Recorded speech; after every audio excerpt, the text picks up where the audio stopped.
We will recite the third chapter, and then I think each one of you can recite it part by part. First one round half, then I think in 2 rounds you can complete everything. Hopefully it is not delayed for you.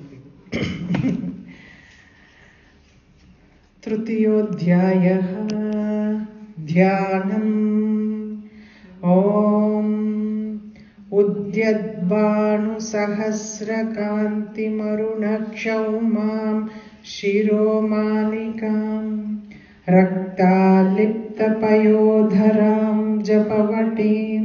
Vidyamabhitim Varam Hastabjairdatatthim Trinetra Vilasat Vaktraravindashriyam Devim Baddhahimam Shuratna Mukutam Vande Ravindastitam Om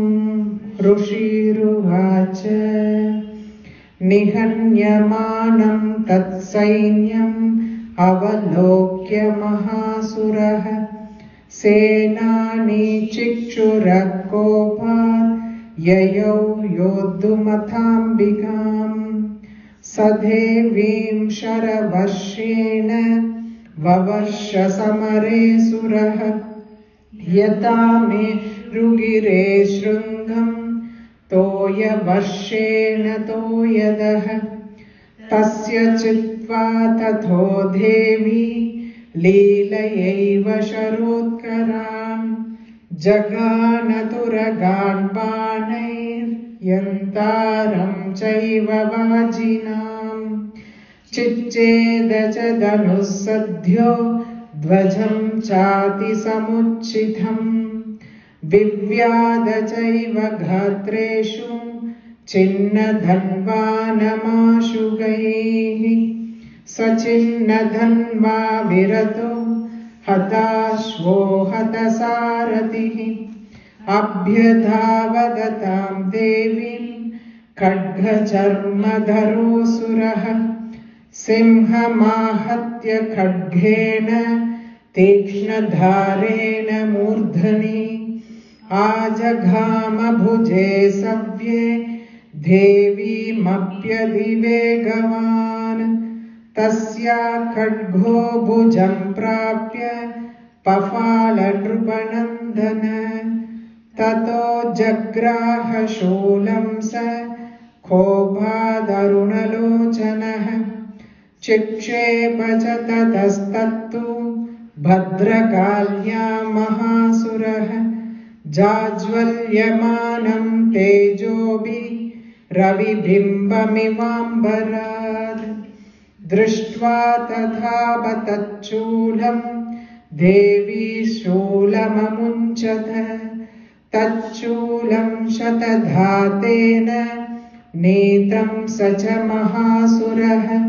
Hate Tasmin Mahavirye Mahishasya Chamupatau Ajagama Gajarudas Chamarastridashardhanah Sopi Shaktim Mumochata Devyastamambika Dhrutham Hunkara Vihatam Bhumau Patayamasa Nishprabham Bhagnam Shaktim Nipatitam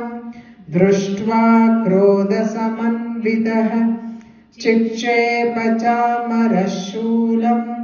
Banaistadabhisachinad Tadasimhasamutpatya Gajakumbhantare stitah Bahuyuddhena yuyudhe Teno chaistridasharina Yudhyamanau tatastautu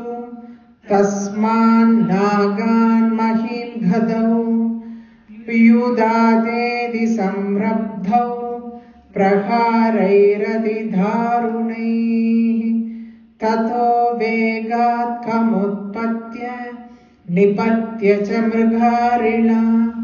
Karapraharena shiras chamarasya pruthakrutham उदग्रश्चरणे देव्या शिलावृक्षादिभिर्हतः दन्तमुष्टितलैश्चैव करालश्च निपातितः देवी क्रुद्धा गदापादैश्चूर्णयामास चोद्धतम् भाष्कलं भिन्दिपालेन बाणैस्ताम्रं तथान्धकम् उग्रास्यमुग्रवीर्यं च तथैव च महाहनुम् त्रिनेत्रा च त्रिशूलेन जगान परमेश्वरीम् बिडालस्यासिनाकायात् पातयामास वैशिरः धुर्धरं दुर्मुखं चोभौ शरैर्मित्येयमक्षयम् एवं संक्षीयमाणे तु स्वसैन्ये महिषासुरः माहिषेण स्वरूपेण त्रासयामास तान् गणान् काश्चित्तुण्डप्रहारेण कुरक्षेपैस्तथा परान् लाङ्गूलताडितांश्चान्याश्चूग्राभ्यां च विधारितान् वेगेन कांश्चिदपरान् नादेन भ्रमणेन च निःश्वासपवनेनान्यान् पातयामास भूतले निपात्य प्रमदानीकम् अभ्यधावतसोऽसुरः सिंहं हन्तुं महादेव्या कोपं चक्रे तथोऽम्बिका सोऽपि कोपान् महावीर्य कुरक्षुण्णमहीतलः शृङ्गाभ्यां पर्वतानुच्चांश्चिक्षेप जननाद च वेगभ्रमणविक्षुण्णा महीत्यस्य व्यशीर्यत लाङ्गूलेनाहतश्चाब्धि प्लावयामास सर्वतः दुदशृङ्गविभिन्नाश्च खण्डं खण्डं ययुर्घनाः श्वासानिलास्ता शतसो निपेतुर्नपसोऽचलाः इति क्रोधसमात्मादमापतन्तं महासुरम् दृष्ट्वा सा चण्डिका कोपं तद्वदाय तदाकरोत् साक्षित्वा तस्य वैपाशम् तं बबन्धमहासुरम् तत्याजमाहिषं रूपं सोऽपि बद्धो महामृधे ततः सिंहो भवत्सद्यो यावत् तस्याम्बिका शिरः चिनत्ति तावत् पुरुष खड्गपाणिरदृश्यत तत एवाशु पुरुषं देवी चिच्चेदसायकैः तं खड्गचर्मणा सार्धं ततः सोऽभून्महागजः करेण च महासिंहं तं च कर्ष जगर्ज च कर्षतस्तु करं देवी खड्गेन निरकृन्तत ततो महासुरो भूयो माहिषं वपुरास्थितः तथैव क्षोभयामास त्रैलोक्यं सचराचरम् ततः क्रुद्धा जगन्माता चण्डिका पाणमुत्तमम् पपौ पुनः पुनश्चैव जहासारुणलोचना ननर्द चासुरः सोऽपि बलवीर्यमधोद्धतः विषाणाभ्यां च चिक्षेप चण्डिकां प्रतिभूधरान् सा च तान् प्रहितांस्तेन चूर्णयन्ती शरोत्करैः उवाच तं मधोद्धूत मुखरागाकुलाक्षरम् देव्युवाच गर्ज गर्ज क्षणं मूढ मधु यावत् पिबाम्यहम् मया त्वयि हतेऽत्रैव गर्जिष्यन्त्याशु देवताः। ऋषिरुवाच एवमुक्ता समुत्पत्य सारूढातं महासुरम् पादेनाक्रम्य कण्ठे च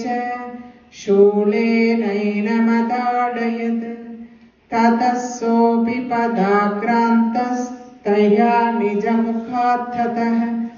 अर्धनिष्क्रान्त एवासीत् देव्या वीर्येण संवृतः।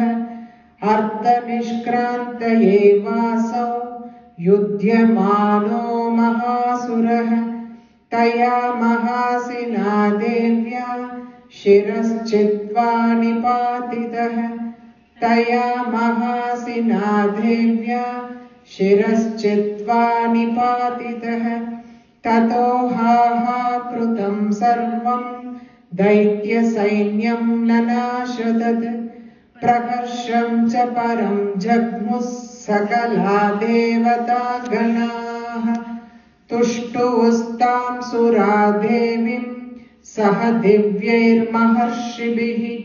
जगुर्गन्धर्वपतयो ननृदुश्चाप्सरो गणाः। ॐ इति श्रीमार्कण्डेय पुराणे सावर्णिके मन्वन्तरे देवी माहात्म्ये महिषासुरवधो नाम तृतीयोऽध्यायः।